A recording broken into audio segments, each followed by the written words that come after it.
I was born and raised in Sierra Leone, a small and very beautiful country in West Africa, a country rich both in physical resources and creative talent. However, Sierra Leone is infamous for a decade-long rebel war in the 90s when entire villages were burnt down. An estimated 8,000 men, women, and children had their arms and legs amputated during this time. As my family and I ran for safety when I was about 12 from one of those attacks, I resolved that I would do everything I could to ensure that my own children will not go through the same experiences we had.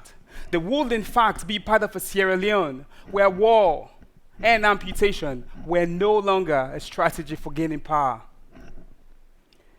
As I watched people who I knew, loved ones, recover from this devastation, one thing that deeply troubled me was that many of the amputees in the country will not use their prosthesis. The reason I'll come to find out was that their prosthetic sockets were painful because they did not fit well. The prosthetic socket is the part in which the amputee inserts their residual limb and which connects to the prosthetic ankle. Even in the developed world, it takes a period of 3 weeks to often years for a patient to get a comfortable socket, if ever. Prosthetists still use conventional processes like molding and casting to create single material prosthetic sockets. Such sockets often leave intolerable amounts of pressures on the limbs of the patient, leaving them with pressure sores and blisters.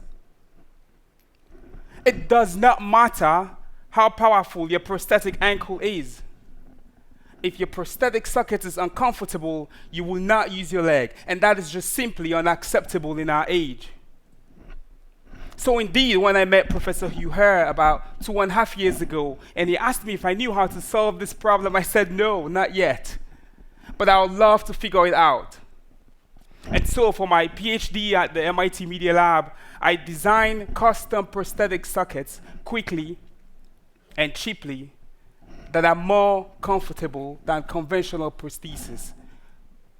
I use magnetic resonance imaging to capture the actual shape of the patient's anatomy, then use finite element modeling to better predict the internal stresses and strains on the normal forces, and then create a prosthetic socket for manufacture.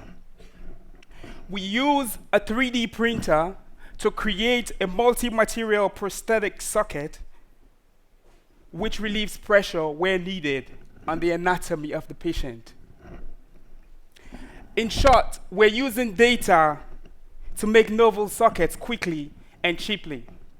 In a recent trial we just wrapped up at the Media Lab, one of our patients, a US veteran who's been an amputee for about 20 years and won dozens of legs, said of one of our printed parts, "It's so soft, it's like walking on pillows." Disability in our age should not prevent anyone from living meaningful lives. My hope and desire is that the tools and processes we develop in our research group can be used to bring highly functional prostheses to those who need them.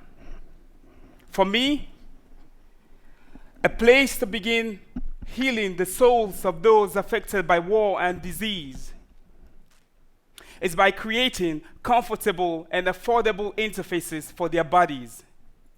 Whether it's in Sierra Leone or in Boston, I hope this not only restores, but indeed transforms their sense of human potential. Thank you very much.